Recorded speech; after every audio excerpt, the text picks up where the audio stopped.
तो फिल्म की शुरुआत में हम एक मिटाया नाम के लड़के को देखते हैं जो सबवे स्टेशन में डरा सहमा खड़ा था क्योंकि उसे लग रहा था कि वो किसी मेज में किसी भूल भुलैया में फंस गया है, जहाँ पर एग्जिट नंबर 8 से आगे जब भी वो जाता है तो घूम फिर कर वापस वही पहुँच जाता है और हर बार उसे यहीं से गुजरता एक आदमी दिखता है जो कुछ भी बोले बगैर चल रहा था। डरते हुए ही सही, जब मिटाया ने उससे रास्ता पूछने का सोचा ही और अभी बस वो पीछे ही मुड़ा तो वो आदमी अजीब तरीके से आगे भाड़े डरावना सा मुस्कुराते हुए ठीक उसके पीछे था, जैसे उसने मिटाया की सोच पढ़ ली हो। मिटाया तो उससे ऐसा डरा कि उसने कुछ भी ना पूछा और आगे भाग गया। फिर उसकी नजर एक बोर्ड पर पड़ी जिस पर लिखा था एग्जिट 0, लेकिन ऊपर लगे हुए बोर्ड पर एग्जिट 8 लिखा था। उसे ये बात अजीब लगी। एक बार, 2 बार, यहाँ तक कि 100 बार उसने यहाँ से निकलने का रास्ता ढूंढा। हर रास्ता ऐसे बंद था जैसे दरवाजे शो पीस हो। बार बार वो इसी भूल भुलैया में घूमता रहा। उसने इमरजेंसी कॉल करने की भी कोशिश की पर एग्जिट के सभी इंटरकॉम काम नहीं कर रहे थे और उसके अपने फोन में भी किसी किस्म के सिग्नल नहीं थे। अब वो उकता गया, वहीं खड़ा हो गया। उसने दीवार पर लगी एक पिक्चर को गौर से देखा जहाँ अजीब से लूप में चूंटियां फंसी हुई थी और बिल्कुल उसी की तरह मंजिल ढूंढने की कोशिश कर रही थी, लेकिन ना उस लूप की मंजिल थी और ना ही मिटाया को मंजिल मिल रही थी। इस पिक्चर और ख्याल ने मिटाया को ये कंफर्म कर दिया कि वो ऐसे ही एक लूप में फंस गया है और अब कभी बाहर नहीं निकल सकेगा। अभी वो ये सब सोच ही रहा था कि अजीबोगरीब तरीके से ऊपर एग्जिट 8 वाले बोर्ड में से खून निकलकर उसके मुंह पर गिरना शुरू हो गया। वो इतना ज्यादा डर गया कि आगे भागने के बजाय उसने पीछे की तरफ भागना शुरू कर दिया और यहाँ शॉकिंगली उसे एक बहुत बड़ा चेंज देखने को मिला। पहले जिस बोर्ड पर एग्जिट 0 लिखा हुआ था, अब उस बोर्ड पर एग्जिट 1 लिखा था, लेकिन बाकी सारी यहाँ की चीजें सेम थी। इसी बोर्ड पर कुछ हिंट्स भी लिखे हुए थे जिसमें से एक था कि गौर करो, अगर कुछ भी पहले से बदला हुआ दिखे या एबनॉर्मल दिखे तो फौरन पीछे की तरफ भाग जाना और अगर तुम्हें कुछ भी एबनॉर्मल या चेंज हुआ ना दिखे तो पहले की तरह ही एग्जिट 8 की तरफ बढ़ते रहना। मियाटा समझ आता है कि उस टाइम उस रेड लिक्विड का गिरना एबनॉर्मलिटी थी। वो डर कर जो पीछे भागा, इसी वजह से वो 0 से एग्जिट 1 तक आ गया। ये सब सोचते हुए उसके अंदर एक उम्मीद जागी कि वो जल्द ही यहाँ से बाहर निकल सकता है। वो अब दोबारा एग्जिट 8 की तरफ बढ़ा। उसे कुछ चेंज नहीं लगा तो आगे बढ़ता रहा और जब एग्जिट 0 वाले बोर्ड तक पहुंचा तो शॉक रह गया। जहां पहले एग्जिट 1 लिखा आ रहा था वो वापस 0 हो गया था। मतलब उसने कुछ गलत किया था। वो समझ गया कि ये मेज बिल्कुल किसी गेम की तरह है। जैसे एक गलती गेम एंड करके 0 पर पहुंचा देती है, ऐसे ही उसकी भी एक गलती उसे 0 तक ले जाएगी। गेम के रूल्स को फॉलो करना और ध्यान लगाकर खेलना उसके लिए जरूरी था अगर उसे इस मेज से जान छुड़वानी थी। सोच समझकर उसने अपना मोबाइल निकाला और हर छोटी बड़ी चीज की तस्वीर लेना शुरू कर दी ताकि जब वो दोबारा यहाँ से निकले तो चेंज को देख पाए। यहाँ तक कि उसने उस इंसान की भी पिक्चर ली जो बार बार एग्जिट 8 के बोर्ड के नीचे से उसके सामने से गुजर रहा था। अभी तक उसे कुछ एबनॉर्मल या कुछ चेंज हुआ हुआ नहीं दिखा तो वो आगे बढ़ा और जब दूसरे एग्जिट बोर्ड तक पहुँचा तो फाइनली उस पर 1 लिखा रहा था, यानी उसका गेस बिल्कुल ठीक था। पहले कुछ चेंज नहीं हुआ था और उसने लेवल 1 पार कर लिया था। लेवल 2 के लिए वो जानता था कि उसे दोबारा यहीं पर घूमना है और चेंज देखना है। अब आगे बढ़कर वो जैसे ही अपना मोबाइल निकालता है पिक्चर्स को देखकर यहाँ पर चेंज ढूंढने के लिए, तो देखता है कि उसकी मोबाइल में आई हुई सभी पिक्चर्स ब्लर हो गई थी जिनमें अब कुछ समझ नहीं आ रहा था। वो समझ गया कि उसे ये गेम जीतने के लिए सिर्फ अपने दिमाग का इस्तेमाल करना है। अभी वो यही सब सोच ही रहा था कि उसने देखा कि वो आदमी जो हमेशा एग्जिट 8 के नीचे वाले बोर्ड के नीचे से गुजरता था वो वहीं पर रुका हुआ था। उसे फौरन समझ आ गया यही चेंज है, इसीलिए वो फौरन पीछे के रास्ते पे भागा। लेकिन डराने वाली बात ये थी कि वो आदमी उसका पीछा करने लगा था, कुछ इस तरह से कि वो चलता भी नहीं था, लेकिन जब जब मिटाया पीछे की तरफ देखता था तो वो आदमी ठीक उसके पीछे हुआ करता था। डरकर मिटाया गिर भी गया। जब वो उठा तो उसने देखा कि वो एग्जिट 0 वाले बोर्ड तक पहुंच गया है जहां पर अब फाइनली 2 लिखा हुआ आ रहा था और उसके पीछे वो आदमी भी नहीं रहा था, जिसका मतलब उसने एक और लेवल पार कर लिया था। 2 लेवल्स को पार करने के बाद मियाटा का कॉन्फिडेंस और भी ज्यादा बढ़ जाता है।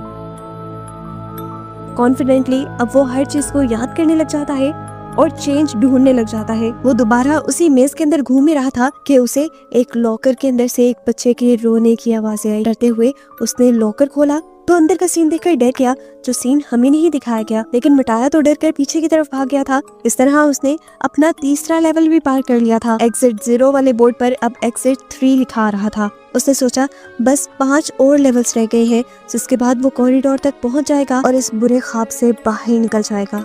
दोबारा वो एग्जिट 8 की तरफ गया और दोबारा हर चीज को अच्छे से गौर से देखने लगा। इस मर्तबा उसे ऐसा महसूस हो रहा था कि जब वो इस कॉरिडोर से गुजर रहा है तो कोई उसे देख रहा है।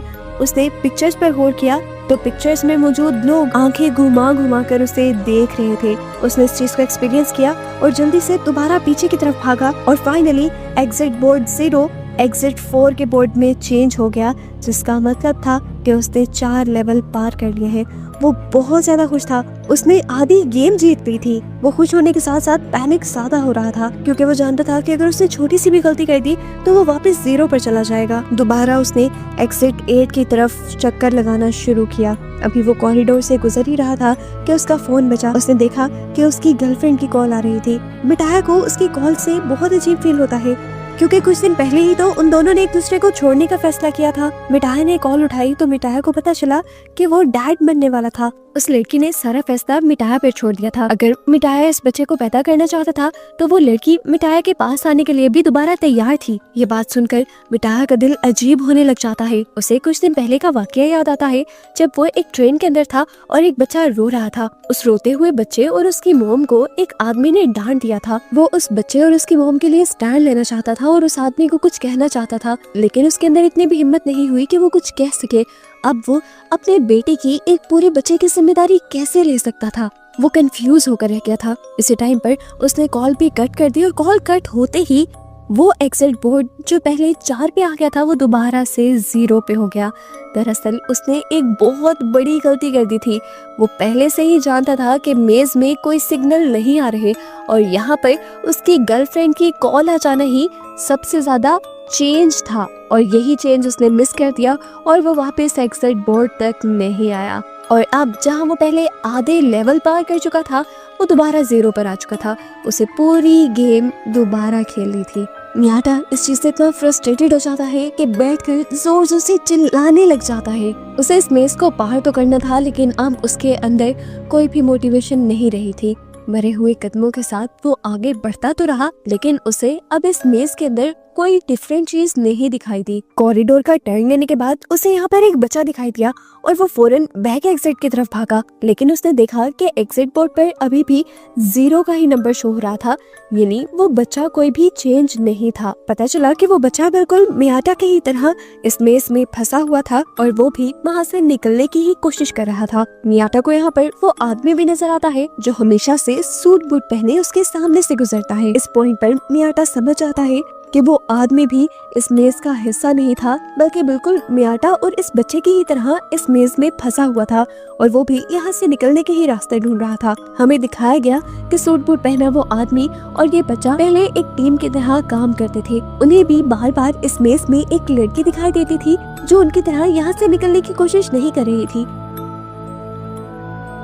उस आदमी ने जब लड़की से पूछा कि तुम यहाँ से निकलने की कोशिश क्यों नहीं कर रही, तो उस लड़की ने जवाब दिया, रोज ट्रेनों के धक्के खाती हूँ, जॉब पे जाती हूँ, इतनी टफ जिंदगी है, मुझे नहीं लगता कि मुझे उस टफ जिंदगी में वापस जाना चाहिए, मैं इस मेज में काफी रिलैक्स हूँ। लड़की ये बात ही कर रही थी कि आहिस्ता आहिस्ता उसकी आवाज बदलने लगी। वो बार बार वही जुमला कहने लगी जो वो एक मर्तबा बोल चुकी थी। उसकी आवाज जब भारी होकर मर्दों वाली आवाज में बदली तो इस आदमी को समझ आया कि ये यहाँ पर अबनॉर्मलिटी है और वो बच्चे को लेकर फौरन बैक एग्जिट के बोर्ड की तरफ भागा। उन्हें दिखाया गया कि उनके एग्जिट बोर्ड पे अब 6 का नंबर आ रहा था, यानी वो गेम जीतने के बहुत करीब आ चुके थे। एक मर्तबा दोबारा ये पूरे मेज का चक्कर लगाते हैं। इस मेज में क्या चेंज हुआ था वो ढूंढने की कोशिश करते हैं। दोबारा उन्हें यहाँ से वो लड़की गुजरते हुए नजर तो आती है, लेकिन वो लड़की उनसे कुछ बात नहीं करती। बच्चा देखता है कि यहाँ डोर्स के हैंडल अजीब तरीके से लगे हुए थे। बच्चा उस बड़े आदमी को ये बात बताने की भी कोशिश करता है, लेकिन वो आदमी बच्चे की बात को इग्नोर करते हुए उसे आगे ले जाता है और ऐसे उसकी इतनी सी इग्नोरेंस, इतनी सी गलती उसकी सारी गेम को पीछे ले जाती है और उसका एग्जिट बोर्ड दोबारा 0 नंबर पर आ जाता है। यानी वो गेम हार चुका था और उसे अब रीस्टार्ट करना था। वो आदमी अब टूट गया, उकता चुका था वो। उसने भी चीख मारी, लेकिन यहाँ से निकलना जरूरी था। तो एक मर्तबा दोबारा इस गेम को खेलने के लिए वो तैयार हुआ। उसने बच्चे का हाथ पकड़ा और दोबारा इस मेज में चलने लगा। मजेदार की बात थी कि अब उसे ऊपर जाने का एक रास्ता भी नजर आ गया था। वो बहुत ज्यादा खुश हुआ। सीढ़ियां चढ़कर वो ऊपर जाना चाहता था, लेकिन बच्चा उसे समझाता रहा कि ये गेम है, ये अब नॉर्मलिटी है, हमें वापस पीछे की तरफ मुड़ना है रूल्स के मुताबिक। लेकिन इस बड़े आदमी ने उस बच्चे की बात नहीं सुनी और वो सीढ़ियां चढ़ गया और उसकी वजह से वो इस मेज में ही फंसा रह गया। वो बच्चा जो एग्जिट बोर्ड की तरफ गया था, उसने देखा कि एग्जिट बोर्ड पर अब 0 के बजाय 1 आ गया था, यानी ये बच्चा ठीक था। वो सीढ़ियां एक एबनॉर्मेलिटी थी, बाहर जाने का रास्ता नहीं। वो बच्चा अब ये भी जान गया था कि वो आदमी अब हमेशा उन्हीं सीढ़ियों में फंसा रहेगा। खैर, स्टोरी दोबारा मियाटा की तरफ शिफ्ट हो जाती है, जहाँ पर उसने उस बच्चे को देखा था। मियाटा क्योंकि समझ गया था कि ये बच्चा और वो आदमी पहले टीम की तरह खेल रहे थे, तो इस बच्चे को अकेले देखकर वो ये भी समझ गया बच्चे को उस बड़े आदमी ने छोड़ दिया है। उसे बच्चे के लिए बिल्कुल अच्छा फील नहीं हुआ। अब वो बच्चा मियाटा का साथी बन गया और मियाटा ने जल्दी रियलाइज किया कि इस बच्चे का IQ बहुत तेज है, यानी ये बच्चा बहुत ज़हीन है और वो छोटे से छोटा चेंज भी बहुत ही आसानी से पकड़ लेता है। बच्चे की स्किल्स का इस्तेमाल करते हुए ये लोग जल्द ही पहला और फिर दूसरा लेवल भी पार कर देते हैं। और जब तीसरा लेवल पार करने के लिए वो इस मेज के अंदर घूम रहे थे, तो एकदम से मेज की लाइट फ्लिकर करने लगी, जलने बुझने लगी। बच्चों के रोने के साथ साथ चूहों के अजीबो गरीब तरीके से बोलने की आवाजें यहाँ आने लगी थी। मियाटा ने अपने फोन की लाइट ऑन की तो उसे वो आदमी भी बहुत ही अजीबो गरीब तरीके से खड़ा हुआ दिखाई दिया। मियाटा डर गया और फौरन उस बच्चे का हाथ पकड़कर पीछे की तरफ भागा और उसे पता चला कि उसने एक और लेवल पार कर लिया था। वो सब कुछ जो हुआ था, जिनसे ये दोनों डर गए थे, वो सिर्फ इनका एक इम्तिहान था। इन्होंने नेक्स्ट राउंड के लिए मेज में घूमना स्टार्ट किया और इनके सामने एक औरत आ गई। मियाटा समझ गया कि ये औरत भी यहाँ एबनॉर्मेलिटी ही है और इन्हें पीछे ही मुड़ना है। लेकिन वो बच्चा वो रोने लगा और उस औरत के पास जाने लगा। वो बच्चा बहुत ज्यादा इमोशनल हो रहा था, इसलिए मियाटा उसे उठाकर पीछे की तरफ भाग गया और इस तरह इन्होंने एक और लेवल क्रॉस कर लिया। लेकिन ये लेवल क्रॉस करने के बाद भी, आधी गेम जीतने के बाद भी मियाटा को कोई खुशी नहीं हो रही थी, क्योंकि उसे बच्चे की टेंशन होने लगी थी जो अपनी माँ से दूर था। उसे बच्चे पर तरस आया और उसने उस बच्चे का हाथ मजबूती से पकड़ लिया और अपने से ये वादा किया कि वो इस बच्चे को इसकी मोम तक पहुंचा कर ही रहेगा। अगली मर्तबा जब ये इस मेज में घूम रहे थे, तो हैरानी की बात थी कोई चेंज उन्हें यहाँ नहीं नजर आ रहा था। लेकिन उस लड़के ने देखा कि ऊपर जो एग्जिट 8 का बोर्ड लगा था, इस टाइम उस पर 8 उल्टा लिखा हुआ था। इतना छोटा सा चेंज जो कोई भी इग्नोर कर देता, वो इस बच्चे की जहानत पकड़ लेती है और ये लोग फौरन पीछे की तरफ मुड़ जाते हैं और इस तरह ये लोग लेवल 6 को भी क्रॉस कर लेते हैं।